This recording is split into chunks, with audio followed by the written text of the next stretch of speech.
Hello dear students, उम्मीद है आप सब दोस्त ठीक होंगे। आज का जो हमारा यानी कि जो लेक्चर है वो लेक्चर नंबर 4 है और जो टॉपिक है आज का हमारा वो है सेल डेथ। जैसे कि आपको पता है हम यानी कि सेल साइकिल वाले चैप्टर को ही पढ़ रहे हैं। उसका जो आज ये लेक्चर नंबर 4 है उसमें हम सेल डेथ को पढ़ेंगे और सेल डेथ के कौन से टाइप्स हैं उनको भी आज जो है हम वो डिस्कस करेंगे। ठीक है, तो सबसे पहले हम जब यानी कि सेल डेथ की बात कर रहे हैं तो सिंपली मैं आपको एक चीज़ बताता चलूँ कि असल में क्या होता है। सेल को तो हमने पढ़ा हुआ है कि भी cell basic structure and function unit of life. अब यहाँ पे हम बात कर रहे हैं डेथ की। अब यानी कि डेथ का यानी कि रीज़न क्या है, या वो मतलब किसी टिश्यू इंजरी की वजह से हो रहा है या वो प्री प्रोग्राम्ड यानी कि प्री डेस्टाइंड सेल डेथ है। क्योंकि रेयर केसेस में क्या होता है तो मतलब कभी कभार यानी कि एक्स्ट्रा जो सेल होते हैं उनका चला जाना भी यानी कि हमारे लिए क्या होता है वो बेनिफिट होता है। तो हम बात कर रहे थे सेल डेथ की।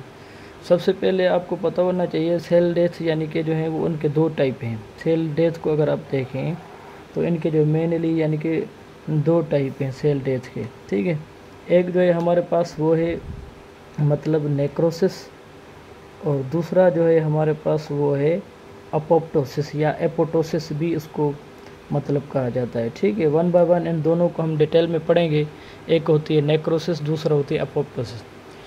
ये तो हो गई मतलब इनके टाइप। अगर आप हम जनरली इसको पढ़ रहे हैं सेल डेथ को, असल में होता क्या है सेल डेथ वो इसको अगर हम देख लें तो वो जो सेल होते हैं यानी कि डिपेंड्स करते हैं किसी पे extra and intra cellular signals पे, depends upon extra and intra cellular जो सिग्नल्स होते हैं, इंट्रा सेलुलर सिग्नल्स पे। यानी कि अब उस पर क्यों डिपेंड करते हैं एक्स्ट्रा और इंट्रा सेलुलर सिग्नल्स पे, जब भी आपको पता होना चाहिए सेल की फार्मेशन होती है, मतलब कौन कौन से सेल बनने हैं।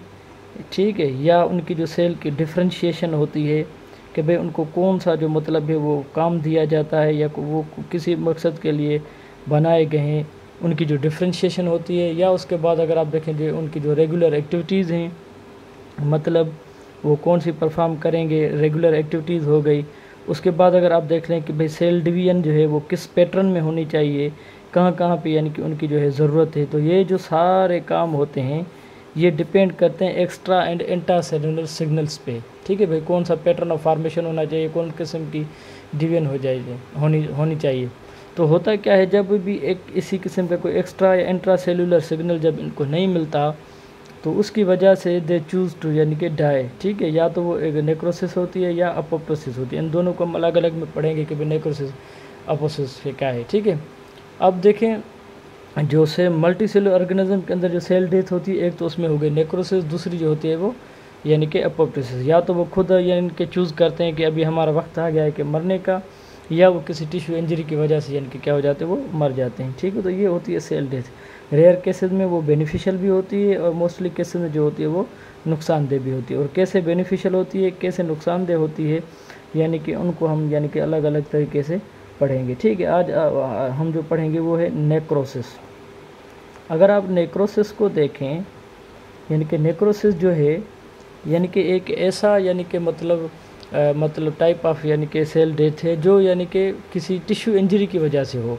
ठीक है, नेक्रोसिस जो है वो ग्रीक वर्ड से लिया गया है, ग्रीक वर्ड से, यानी कि स्टेज ऑफ डाइंग, मतलब एक ऐसी स्टेज जिसमें वो अभी मर रहे हैं। ठीक है, या वो उनकी जो है वो डेथ आ चुकी है। ठीक है, जो सर्वाइविंग सिग्नल्स हैं अभी उनके पास नहीं है। मतलब ये ग्रीक लफ्ज़ नेक्रोसिस लिया गया है cell and stage of dying से। अगर आप नेक्रोसिस को देखें यानी कि ये death of living cells that occurs from tissue injury, ये जो मशहूर इसके लिए है वो क्या है, सेल डेथ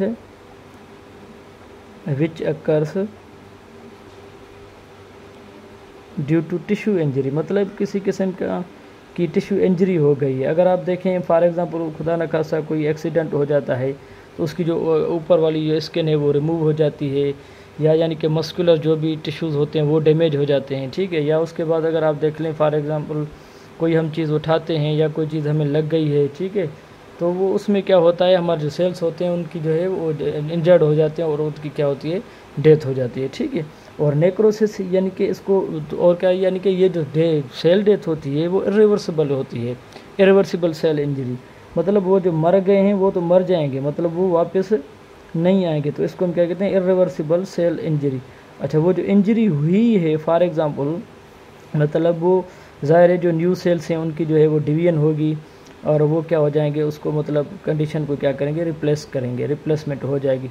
पर उसमें और दूसरे जो साइड वाले सेल होंगे उस पर थोड़ा बहुत सा आपको यानी कि फ़र्क दिखाई देगा। तो इसको हम क्या कहते हैं, मतलब नेक्रोसिस। उसके बाद यानी कि अगर आप देखें तो नेक्रोसिस को क्या कहा जाता है कि भाई सीरीज़ ऑफ मार्फोलॉजिकल चेंजेस, यानी कि जो सेल होता है normal, series of morphological changes, उनके जो मतलब आउट मार्फोलॉजी है उसमें क्या आ जाएंगी, सीरीज़ ऑफ मार्फोलॉजिकल चेंजेस। ज़ाहिर जब सेल इंजर्ड होगा, उसकी प्लाज्मा मेम्ब्रेन रप्चर होने वाली है या रप्चर हो चुकी है, तो ज़ाहिर उसके अंदर मार्फोलॉजिकल यानी कि चेंजेस होंगी, यानी कि series of morphological changes occur से ना इंजर्ड सेल्स, तो उसको भी क्या कहा जाता है, फॉर एग्ज़ाम्पल वो नेक्रोसिस कहा जाता है। ठीक है, तो फॉर एग्ज़ाम्पल अगर ये नॉर्मल सेल है तो यहाँ पे कोई किस्म का प्रेशर हुआ है या कोई ऐसी किस्म की इंजरी हुई है, तो वो मार्फोलॉजिकली वो क्या हो जाएगा, इसी तरह से हो जाएगा।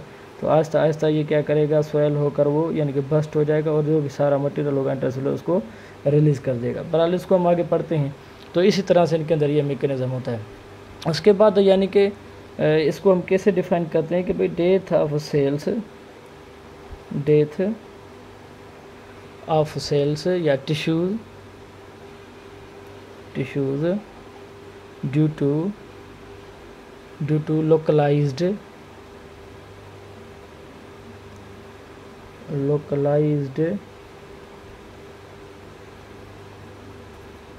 या डेश ऑफ यानी कि tissue which occur due to release of lytic enzymes. जब वो लाइटिक एंजाइम्स टिश्यू इंजरी की वजह से रिलीज़ हो जाते हैं तो सारे के सारे यानी कि मतलब वो एरिया को क्या कर देते हैं, आहिस्ता आहिस्ता वो ख़राब करते जाते हैं। ठीक है, तो वो स्वेल भी कर जाता है, स्वेल करने के बाद ज़ाहिर बस्ट करेगा तो वो जो भी पॉइजनस मटेरियल होगा वो नाइबरिंग सेल्स को क्या करना शुरू कर देगा, ख़राब कर देगा। ठीक है, उसके बाद अगर आप इसको देखें तो इसमें क्या होता क्या है, वो जो सेल्स की जो मेटाबॉलिक एक्टिविटी होती है, वो सेल्स के not run metabolic activity, cells के नॉट रन मेटाबॉलिक, वो जो रोज़मर्रा ज़िंदगी में जो अभी काम करता था वो नहीं कर पाएगा। ठीक है, वो सारी जो उनकी मेटाबॉलिक एक्टिविटीज़ हैं वो रन नहीं हो पाएंगी। ठीक है, जो सेम मतलब यूजुअली टू द सिचुएशन करता था, तो due to tissue injury.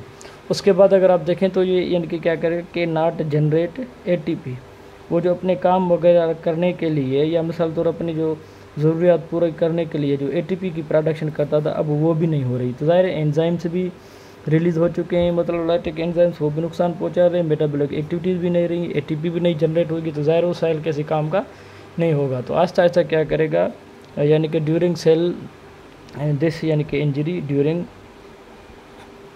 Injury cell क्या करेगा, स्वेल करेगा, ये हो जाएगा स्वेल्स, यानी कि सेल क्या करेगा, स्वेल हो जाएगा। स्वेल होने के बाद ये क्या करेगा, बस्ट करेगा। जब बस्ट करेगा तो ज़ाहिर उसके अंदर जो भी इंट्रासेल्यूलर, मतलब जिसको हम कभी कभार पस सेल्स भी कहते हैं, इंट्रासेल्यूलर जो भी टॉक्सिक मटेरियल होगा, क्योंकि देखें वो जो एंजाइम होते हैं लैक्टिक एंजाइम्स हैं या दूसरी जो भी चीज़ें हैं, तो ज़ाहिर वो उसको भी नुकसान पहुंचाएंगे, वो टॉक्सिक हो चुकी हैं। ठीक है, वो क्या करेंगे, टॉक्सिक विच डैमेज नाइबरिंग सेल, तो वो जो भी नाइबरिंग सेल्स होंगे उसको डैमेज करते जाएंगे और एरिया सारा का सारा क्या हो जाएगा, वो ख़राब होता जाएगा। ठीक है, वो मतलब वो जो भी टिश्यू इंजरी हो आस्ते आस्ते वो बढ़ती जाएगी। ठीक है, तो ये क्या था, मतलब ये नेक्रोसिस। अभी नेक्रोसिस में अगर आप देखें ना तो ये क्या होता है, उनकी जो प्लाज्मा मेम्ब्रेन होती है वो रप्चर हो जाती है। ठीक है ना, मतलब उनके अंदर जो भी प्लाज्मा मेम्ब्रेन थी, प्लाज्मा मेम्ब्रेन इज़ रप्चर्ड। अब हम प्लाज्मा मेम्ब्रेन को क्यों पढ़ रहे हैं इज़ रप्चर्ड, क्योंकि हम उसको एपोप्टोसिस को जब पढ़ेंगे ना तो उसमें किसी किस्म की जो प्लाज्मा मेम्ब्रेन है वो रप्चर नहीं होती। तो इसके अंदर प्लाज्मा मेम्ब्रेन इज़ रप्चर्ड, यानी कि यहाँ पे ये रप्चर हो जाएगी, जो भी सारा इंट्रासेलुलर जैसा मटेरियल होगा वो बाहर जो है वो रिलीज़ होगा, नाइबरिंग सेल को मतलब ख़राब करेगा। ठीक है, अभी ये मतलब इनके रीज़न्स कौन से होते हैं कि भाई ये क्यों आकर पहुँचा है, कि मतलब इनकी क्यों डेथ हो रही है। तो उनके जो भी सारे प्रोटीन्स होते हैं स्ट्रक्चरल फंक्शनल्स, वो प्रोटीन्स क्या होना शुरू हो जाते हैं, डीनेचर होना शुरू हो जाता है। ज़ाहिर प्रोटीन जब डीनेचर होना शुरू हो जाएंगे तो ये तो किसी काम का रहेगा ही नहीं।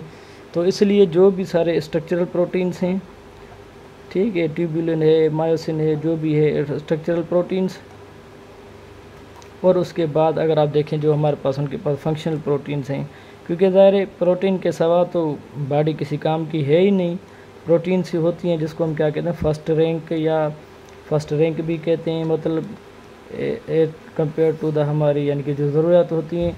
उसके बाद प्रोटीन आप देख लें तो ये बिल्डिंग ब्लॉक्स ऑफ टिश्यूज़ भी होती हैं। प्रोटीन के सिवा हम किसी काम के नहीं, हमारे एंजाइम्स हार्मोन सारी चीज़ें इसकी वजह से होती है।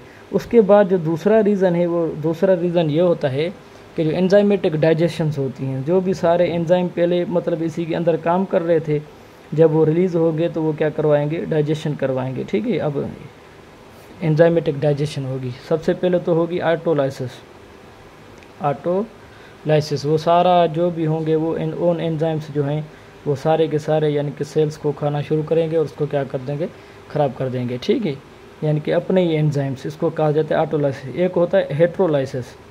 अब हेट्रोलाइसिस में क्या होता है, जो डिफरेंट एंजाइम्स, अब डिफरेंट एंजाइम्स कहाँ से आए, ज़ाहिर है जब वो डिफरेंट एंजाइम्स ऑफ माइक्रोब्स या बैक्टीरिया ने आकर हमारे ज़ख्म पे मतलब जो है वो रहना शुरू कर दिया, या वायरस है या फंजा है, उनके जो भी एंजाइम्स हैं, वायरस के हो गए या फंजाई के हो गए या बैक्टीरिया के हो गए, तो ये क्या करेंगे, यही एंजाइम हमारी बॉडी को क्या करना शुरू कर देंगे, या डैमेज करना शुरू कर देंगे। ठीक है, तो इसी को कहा जाता है मतलब नेक्रोसिस, यानी कि any kind of tissue injury, any kind of cell death which occurs due to any tissue injury, मतलब एक्सीडेंटली है, ये प्री डिटरमाइंड नहीं है, ये प्रोग्राम्ड सेल डेथ नहीं है। ठीक है, और ये मोस्टली जो है हमारे पास यानी कि नुकसानदेही होती है। ठीक है ना, ये क्या होती है, मतलब हार्मफुल होती है, इनका कोई हमें बेनिफिट नहीं होता। ठीक है, हमारे जो भी सेल्स होते हैं काम के सेल यानी कि वो फंक्शनल, वो उनको क्या कर देती है, डैमेज कर देती है। ठीक है, जिसको बाजी की यानी कि जो भी इंपॉर्टेंट होते हैं उनकी ज़रूरत पड़ती है, फिर वो क्या करती है, बॉडी आहिस्ता आहिस्ता वो रिकवर कर लेती है। ठीक है, तो ये था हमारे पास यानी कि नेक्रोसिस। सुबह जो है इंशाल्लाह हम यानी कि अपोप्टोसिस के साथ आपके साथ हाज़िर होंगे। अगर आप मेरे चैनल पे न्यू हैं तो काइंडली मेरे चैनल को सब्सक्राइब करें, अपनी दुआ में याद रखिए। शुक्रिया।